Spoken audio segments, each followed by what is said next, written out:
Hi, Nancy Burt-Preece here. I'm an independent Stampin' Up! Demonstrator. Here's my email, my website, my January host code, my Facebook business page, YouTube channel, and Pinterest. So today is my last video discussing our soft pastels. So today I saw this. Who did I see it from? I gotta quickly get on my iPad here. I saw it from Create with Christy last year. She created this little box, and I use different products and different things, but I loved the design of the box. It's just cute, and it'll fit some little treats. So let's see how we do it. So the first thing you're going to need is to have a piece of cardstock. I'll move this to the side. And my cardstock is 4 by 7. And on the 4-inch side, I'm going to score it at 1 3. Now I can get out my score tool, but I'm just going to use this here. And I'm going to score it at 1 and 3. Then I'm going to go on this side and score it at 3 and 4. So if it's not tricky ones, I tend to use my paper cutter, but you can use whatever is good for you.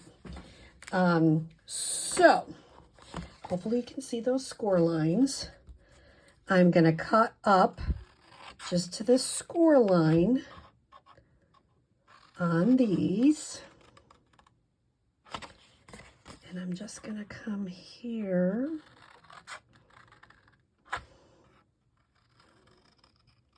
Okay, so I got all 4, and I'm going to notch them all. They just lay better with a box or a bag or whatever. If you notch it, it just is better.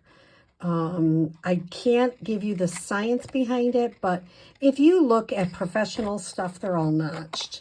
Now, if it's not notched exactly the same on either side, that's okay, because it's going to be hidden, but it is important to at least notch it. And that notch didn't go quite. There we go. And then on this side, notch it. Now, the person, this Create with Christy that I saw this bag with, she did all the stamping and adhered everything before she put the box together. This one is still kind of funny, isn't it? Is it on that side or that side? I don't know. There's a little piece of something still hooked. Let me get that off, because it'll lay better if you do. Okay, so the next thing we're going to do is have 2 white pieces, and they are 1.5 by 3. And I have 2 basic black, which is 1 3/4 by 3. And they're going to be kind of our matte. But let's start. I made this very simple. I'm using the Color and Contour stamp set. What I'm trying to do is show the techniques, just so you know how to do them. You can get trickier if you choose. You can do anything, you know, as far as making them more elaborate. I'm just keeping it simple to show you. I've showed you in one of my other videos how to just get this off the chalk. And you need quite a bit, so there. So now I'm going to put that. That is the Gorgeous Grape.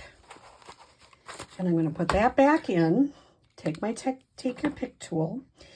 And the first thing, and of course I got a little bit of it on there, is I'm going to, because you don't want it on your project, although this one will be okay.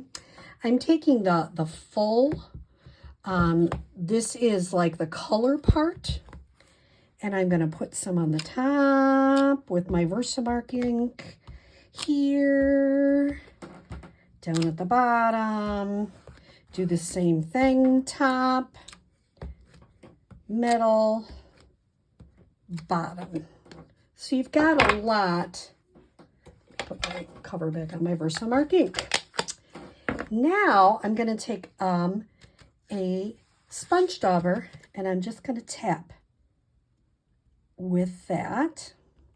In a minute, it'll become much clearer. Used to call this Poppin Pastels long time ago when I started with Stampin' Up years ago. And I would do it, make sure you have enough so you can do them both right away. I always tend to get one that's lighter than the other one. I don't know why. Maybe it's how I'm stamping it. Maybe it's how I'm tapping it. Maybe I used all the powder on the first one. And this is a fun one with solid type images because it really is cool. So now I'm going to tap it off on my plate.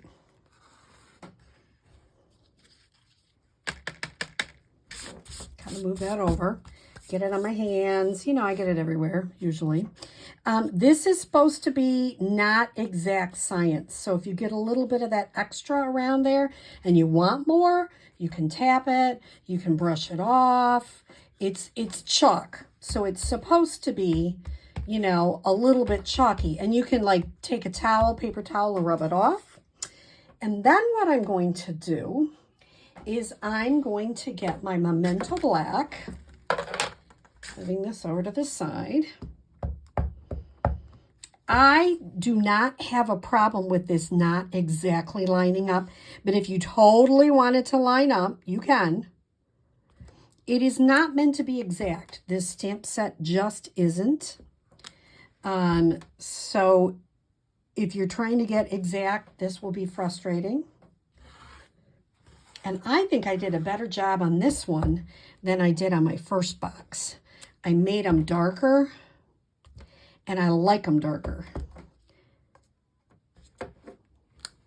Isn't that a fun technique? Now, you don't have to. Some people leave them just the original and don't put the black on there. That's totally fine, too. So now, let's finish up our box. I've had several people ask, do you need a fixative? You do not. The chalk is, you can tap it off, of course. And you will get chalk on your hands. This is not for the faint of heart, of course. But you do not need a fixative for this. Our old pastels, I think we used hairspray. But for this one, we do not. Now, I'm going to put this right, and I mean right, above where that score line is. And in a minute, I'll show you what happens if it doesn't fit exactly. Because I am a human, sometimes I don't cut it exactly. And if you're a customer of mine and you come to some of my things, you've probably seen me do that and go, what were you doing, Nancy? And even this one, I might trim it up a little bit. It's like, what were you doing, Nancy? I'm not really sure. Might have been, I don't know, watching a good TV show. So I just trimmed this one up just a smidge because it was not quite right. I always have my paper trimmer at events because sometimes that does happen. And I'm going to put that right above. And I'm trying to line it up between these two score lines. So now that one I did a great job with. This one overlaps a little. So the beautiful thing about that is you turn it on the opposite side and you got it off. Okay? So now we've got this. Now I'm going to score those score lines. And I'm going to determine which one I like the best for the front. I'm going to say that's our front. So what I'm going to do is I'm going to fold these guys up, knowing this is the front. I'm taking our tear and tape, and I'm going to put a little tear and tape here. And a little tear and tape there. Okay. And I'm going to put that down. I'm going to turn my take your pick tool over to this side. Take that up. And take that up. I know this is the front and this is the back. So I'm going to line this edge up so that it all looks even.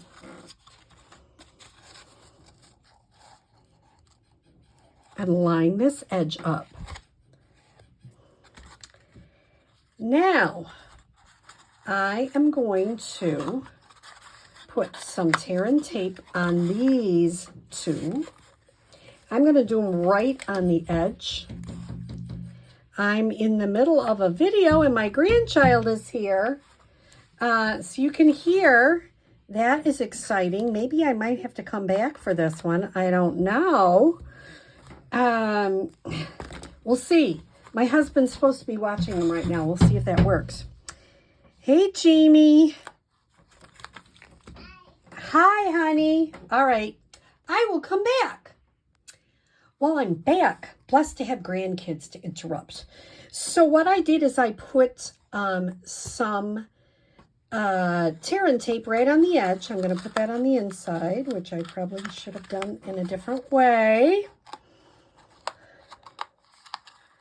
And then I'm going to get that all, let's do it this way, get it all lined up so that it fits. So you've got your box. And with that tear and tape, once you put that down, man, it holds. Now, I have a 7 by 1 inch handle, and I'm just going to put a little tear and tape down at the bottom. A little tear and tape here.